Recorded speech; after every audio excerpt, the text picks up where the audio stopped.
Yo, balik lagi sama gue di channel Brunatin dan salam profit. Oke guys, jadi pada kesempatan kali ini seperti biasa lagi ya, gue akan mengupdate untuk Bitcoin-nya. So, kalian bisa request juga teman-teman. Kita jam 5 sore, jam 6 sore akan saya upload lagi untuk altcoin-nya. So, kalian bisa komen ya.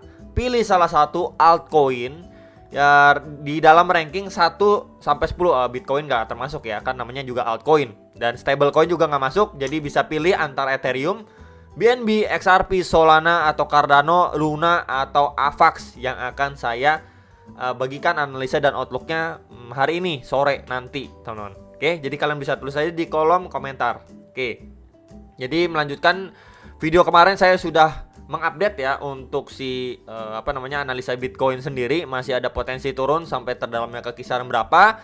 Just reminder aja, malam ini ada pengumuman data CPI teman-teman, dan itu bisa aja sangat berpengaruh ke market, khususnya market kripto. Nah, kemarin juga ada yang nanya, ngeliat ini di mana bro? Lihat ini, kalian bisa coba cek di investing.com ya, economic calendar. Di sini kalian bisa pantau ya untuk kalian event-eventnya gitu ya. Kalian bisa lihat di sinilah intinya ya, di websitenya. Nah, kemarin juga ada yang nanya, altcoin kenapa makin melempem? Oke, kita lihat aja langsung ke Bitcoin dominance. Ini time frame 4 jam.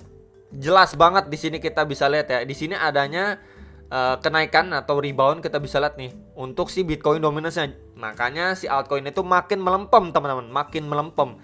Ya, jadi kalau misalkan ditanya, waduh nih gimana altcoinnya makin melempem bro? Seperti apa ya? Kalian kalau misalkan udah lihat mungkin beberapa koin yang fundamentalnya bagus dan kalian sudah dior lagi, kalian mau DCA atau cicil, ya nggak masalah. Balik lagi itu cicil dan DCA. Kalau menurut kalian memang sudah cukup murah, koinnya fundamental bagus juga, koreksinya udah lumayan dalam, ya oke gitu, nggak ada masalah gitu ya. Karena memang kita bisa lihat di sini Bitcoin dominasi Bitcoin ini menguat, so altcoinnya itu makin melempem teman-teman ya. Bitcoinnya udah drop, kemudian Bitcoin dominasinya going up, ya altcoinnya makin melempem teman-teman. Tapi itu menjadi salah satu ya opportunity buat kita bisa DCA dengan harga yang jauh lebih murah daripada harga-harga sebelumnya. Ya kan kemarin lagi pas naik-naiknya banyak yang nanya, aduh nih kayaknya udah ketinggalan, harganya udah naik dan lain sebagainya. So sekarang kita dikasihin diskon yang lumayan banyak ya. Kita bisa lihat di sini penurunannya sudah lumayan banyak seperti BNB, Ethereum, XRP, Cardano, Luna, Avax ya. Jadi ini merupakan diskon lah yang lumayan besar gitu. Ya balik lagi ke kalian mau DCA atau apa gitu kan, atau malah nggak mau DCA masih wait and see ya, silahkan aja. Jadi itu salah satu pandangan saya mengenai altcoin juga, dan juga kenapa altcoinnya itu makin melempem teman-teman ya. And then kita bisa lihat untuk Bitcoinnya, ini time frame daily, of course dia bermain di sebuah channel masih ya. Dan memang kemarin saya sudah sampaikan, ini adalah target koreksi pertama yang saya kotakin warna box warna hijau itu di sekitar 39.000 sampai 40.500 dolar.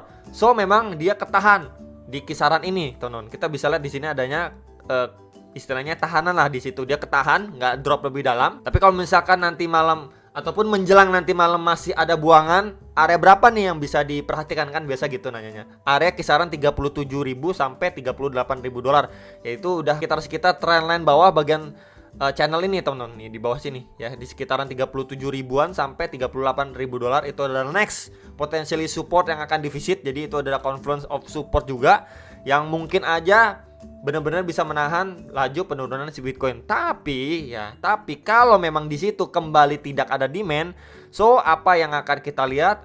Yang akan kita lihat ya kurang lebih seperti ini teman-teman. Kalau misalkan nih ya, and then dia ini ketahan sedikit terus drop, dia ketika koreksi di sini ya ataupun visit lagi di kisaran 37.000 sampai 38.000 dolar, di sini nggak ada demand yang nahan, so potentially kita akan melihat dia drop lagi lebih deep lagi. Ya, ke kisaran lowest point sebelumnya maybe bisa aja di kisaran 32.000 sampai 33.000 dolar. Bisa aja gitu. Ini adalah worst case scenario ya. Tapi kalau misalkan let's say nggak usah se-ekstrim itulah ya. Dia cuma visit ke kisaran sekitar 37 sampai 38. Kemudian kita mendapati rebound dari area situ. Ya, jadi beberapa skenario yang bisa saya infokan ke teman-teman sekalian. Atau maybe dia cuman terkoreksi nggak jauh dari kisaran 39.000-nya ini, maybe cuman seperti ini teman-teman, ini drop, kemudian dia drop lagi dikit seperti ini, kemudian rebound, bisa aja ya. Jadi itu adalah beberapa skenario yang kemungkinan bisa terjadi di market kripto ini. Mungkin dia akan masih turun perlahan ataupun sideways sebelum nanti dia rebound, bisa aja gitu ya. Kenapa saya menginfokan potensial rebound? Jadi ada beberapa hal ataupun karakteristik yang sebelumnya kita bisa lihat ya. Jadi kalau misalkan kita lihat dari Bitcoin. Oke, Bitcoin waktu itu menjelang akan kenaikan suku bunga, kita udah melihat dampaknya di market itu slowing down ya. Tapi malah waktu suku bunga itu dinaikkan, market malah rebound setelahnya. Itu yang pertama. Lalu yang kedua, apalagi yang kita bisa lihat dari karakteristik seperti Zilliqa. Menjelang Metapolis harganya tuh rebound mantep-mantepan gitu ya, 500% coy naiknya ya. Itu gila banget. Tapi waktu Metapolisnya dirilis ya, dia malah berangsur-angsur memasuki masa koreksinya atau malah turun terus. Ya, jadi bisa aja seperti ini untuk si Bitcoinnya ya. Menjelang data CPI kita udah melihat ya impactnya ke market. Kita bisa lihat ini dia udah slowing down, koreksi. Bisa aja nanti setelah rilis data CPI, nggak lama setelahnya, maybe besok, lusanya, teman-teman ya, mungkin sekitaran tanggal 14, 15, 16, kita mendapati malah yang namanya rebound. Bisa aja gitu. Karena misalkan kita lihat dari beberapa karakteristik sebelumnya di Bitcoin ataupun di ZIL dengan event-eventnya.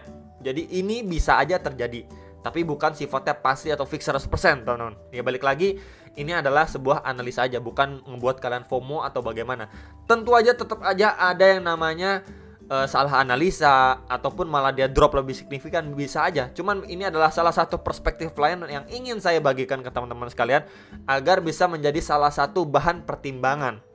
Oke, itu teman-teman ya yang pingin saya sampaikan. And then kalau misalkan secara daily sendiri ya, kita melihat kalau misalkan pun dia rebound, area mana sih yang kira-kira perlu sekali kita perhatikan di sini, teman-teman ya. Secara daily aja. Yang pertama, kita nggak pakai yang aneh-aneh. Ini bisa diperhatikan EMA 34 dan 55-nya atau garis warna merah dan biru ini di sekitaran 42.700 sampai sekitar 43.000 dolar lah. Ya, di sekitar itu kita bisa lihat sebelumnya dia sempat struggling sebentar di area situ, dan di situ juga pas banget dengan garis putus-putus atau ya tengah-tengah lah dari channel ini yang berfungsi sekali untuk menjadi support and then resistance. Jadi di situ ada confluence of support and resistance yang ketika dia visit di area situ bisa menjadi the next strong resistance. Ya, jadi bisa diperhatikan sekali di sekitar 43 ribuan dolar. Itu teman-teman ya. Untuk istilahnya jangka pendek sampai jangka menengahnya lah, itu dulu. Dia mampu break dari area 43 ribu sekian, ya kita bisa perhatikan kembali ke kisaran 45 sampai 46 ribu dolar. Dia mampu break lagi, next lagi kisaran berapa? 48.000, next lagi pasti di sekitaran 50 ribuan dolar. And then kalau misalkan kita berbicara kembali di 50 dolar, let's say dia ini drop teman-teman ya, menghampiri ke kisaran 38 ribuan, 37, 38. And then kita mendapati dia rebound ya. Kemudian kita bisa lihat masih kita bisa pergunakan untuk bagian atas dari channel ini ya. Ini juga masuk di sekitaran 50 ribuan dolar ya. Di situ juga, nah yang menariknya 50 ribu itu juga angka psikologis. Itu yang pertama. Kedua itu adalah trendline resisten dari channel ini. Lalu yang ketiga, sebelumnya itu juga menjadi confluence of support and resistance juga dari pergerakan si Bitcoin sebelumnya. Itu hal yang ketiga teman-teman. Di sini tuh kita bisa lihat banget, jelas banget menjadi resisten dari si Bitcoin. And then setelah itu ya, waktu itu juga sudah saya sampaikan, ini hal yang keempat dari swing high-nya saya ambil. And then ke swing low-nya dia.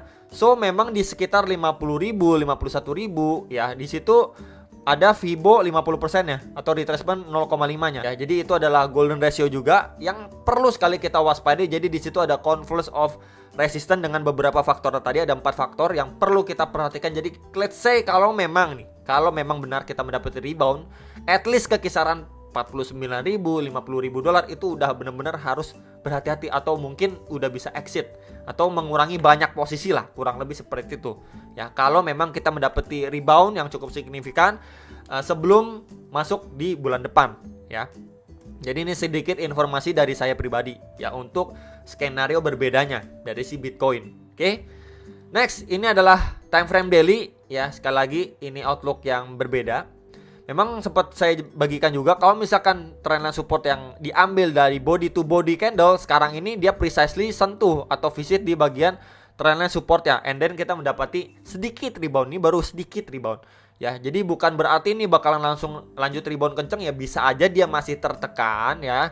Sedalam-dalamnya ke trendline bawah yang tadi sudah saya sampaikan outlook sebelumnya. Ya, tapi kalau misalkan at least di bagian sini dia rebound ya, kemudian nggak ada tekanan lagi yang masuk ya, terus dia cuma sideways ya, bisa aja kita mendapati rebound dari area sini.